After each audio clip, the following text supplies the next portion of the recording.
आंध्र प्रदेश के deputy chief minister ने हिंदी ज़बान की अहमियत पर जोर देते हुए कहा कि तेलुगु अगर हमारी मादरी ज़बान है तो हिंदी हमारी बड़ी बहन जैसी है। उन्होंने कहा कि घर में मादरी ज़बान का इस्तेमाल फ़ख्र की बात है, लेकिन जब हम रियासती या कौमी सरहदों को अबूर करते हैं तो राजभाषा हिंदी हमारे राब्ते की ज़बान बन जाती है। पवन कल्याण ने मजीद कहा कि हिंदी को ज़बरदस्ती थोपने का इल्ज़ाम गैर ज़रूरी है, क्योंकि हिंदुस्तानी तहजीब ने फ़ारसी, उर्दू, संस्कृत जैसी कई ज़बानों को कबूल किया है। ऐसे में सिर्फ हिंदी को तनकीद का निशाना बनाना दानिशमंदी नहीं है।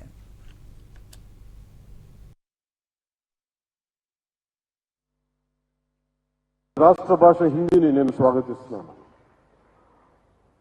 ద్రావిడ భాషలు కావచ్చు, తెలుగు, తమిళ్, కన్నడ, మలయాళం ఏ భాషలు కావచ్చు, దేశంలోని అన్ని భాషలు కావచ్చు, మన మాతృభాష మీద మన గౌరవం ఉంటుంది.